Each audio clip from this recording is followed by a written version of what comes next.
15 senador lumagda sa resolusyon na kumukondena sa paninita ng Chinese Embassy sa mga opisyal ng bansa.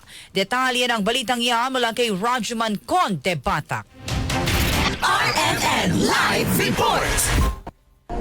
Lumagda sa isang resolusyon ang 15 senador na naghahayag ng sense of the Senate at pagkondena sa mga pahayag ng Chinese Embassy laban sa mga opisyal ng bansa na ipinagtatanggol lamang ang ating soberenya at maritime rights, partikular sa West Philippine Sea. Nakapirma rito sina Senate President Tito Soto III, Senate President Pro Tempore Ping Lacson, Senators Kiko Pangilinan, Mig Zubiri, Erwin Tulfo, Rafi Tulfo, Risa Hontiveros, Win Gatchalian, Loren Legarda, JV Ejercito, Bam Aquino, Lito Lapid, Mark Villar, Camille Villar at isa mula sa minorya na si Senator Jinggoy Estrada.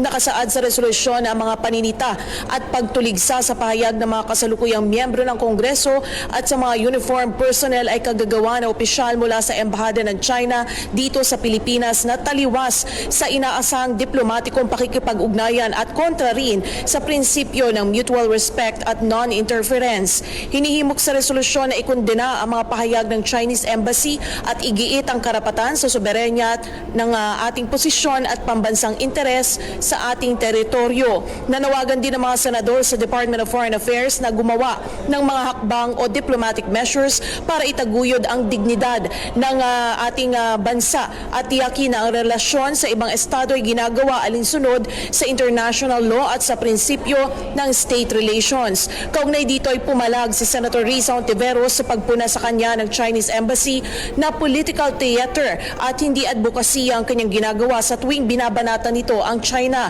Sa privilege speech ng senadora, binigyang diin niya na nasa Pilipinas tayo at wala sa China at walang sino mang dayuhan ang may karapatang patahimikin ang mga Pilipino na nasa loob ng bansa.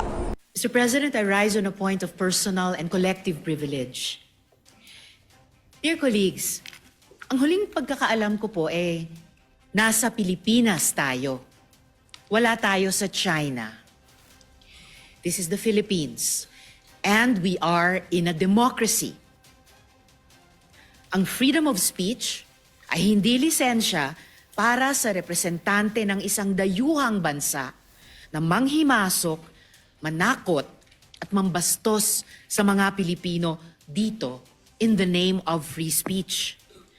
Foreign missions are guests, not arbiters of our democracy. Kasama mo sa DZXL RMN Manila, Rajuman Condebatak, Tatak, RMN.